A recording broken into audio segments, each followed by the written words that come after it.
turning into statute what leftist slickster Governor Gavin Newsom proposed in May, the California Assembly will soon send residents more welfare cash taken from those who actually produce things and earn their livings.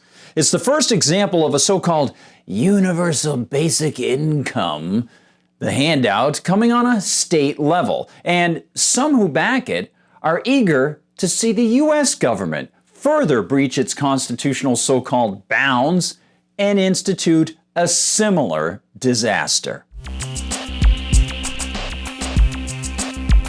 Hi everyone, I'm Gardner Goldsmith for MRC-TV. Here's the story from California. As Veronica Kirilenko reports for The New American, quote, California is poised to create the nation's first state-funded program making guaranteed income payments to some categories of residents after lawmakers unanimously passed a bill calling for the monthly checks with no restrictions on how they are spent. No restrictions, indeed. If anyone had any hope that there was some political faction, some party redoubt backing freedom and opposing all this in California, no way. Quote, the state House and Senate passed the legislation unanimously on Thursday. It would provide funding for monthly payments of between $500 and $1,000 to pregnant people, i.e. pregnant women, and young adults who formerly lived in foster homes. And remember when I wrote in May about how California Governor Gavin Newsom and other big government spenders of other people's money were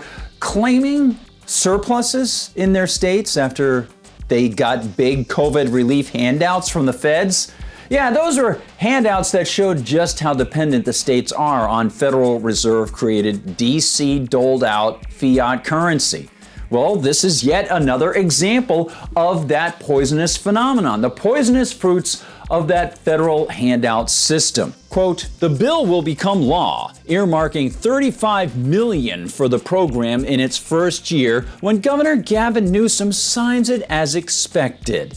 Since it was Newsom who proposed the program in May as a way to use part of the state's budget surplus, wink, wink, wink, of more than $75.7 billion.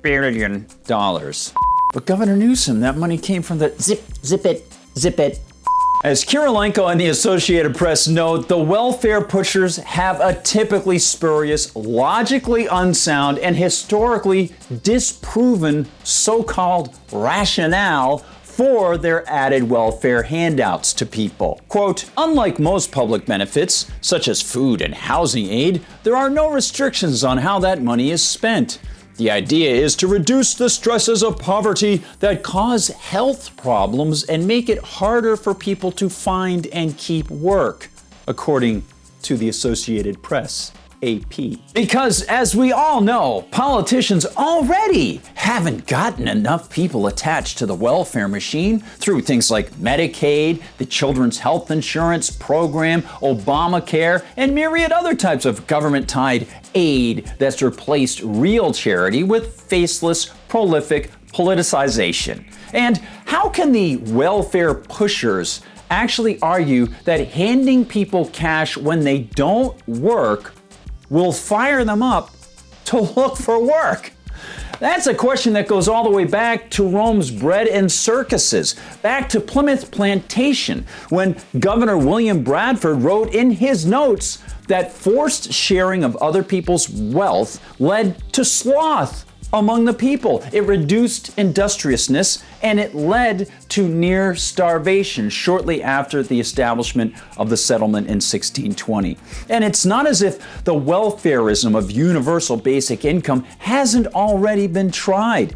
Regardless of the obviously unconstitutional reality of the feds handing state politicians a bunch of borrowed cash that future generations will, well, of course, have to be enslaved to pay off, UBI as an experiment has already been attempted, and its failure has already been documented. As Vijay Menon writes for the Foundation for Economic Education, an experiment in supplying people with a baseline so-called income, termed a negative income tax, aka a handout, was conducted from the late 60s until 1980.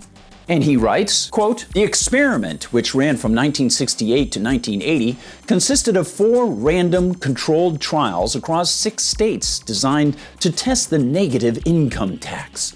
Similar to the universal basic income, a negative income tax guarantees a minimum income, which phases out as earnings increase. The results were predictable and ugly." Quote, "Evaluations of the experiment found that the negative income tax reduced desired hours of work by 9% for husbands, by 20% for wives, and by 25% for single female heads of families."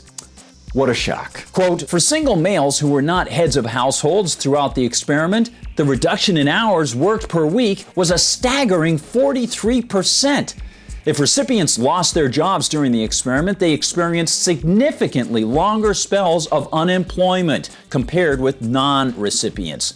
More than 2 months longer for husbands, almost a year longer for wives, and longer still for single mothers. It's very clear, in fact, that the push for UBI in the U.S. is not about helping anyone except the politicians who put their faces on screen and in front of crowds, telling the welfare recipients that if it weren't for them, the poor sods would be starving.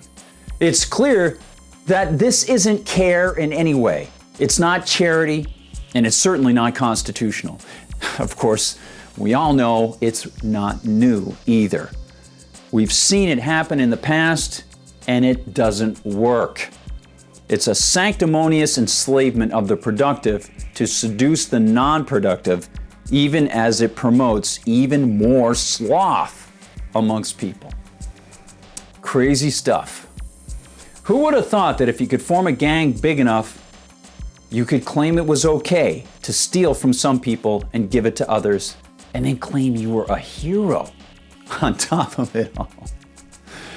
Wow.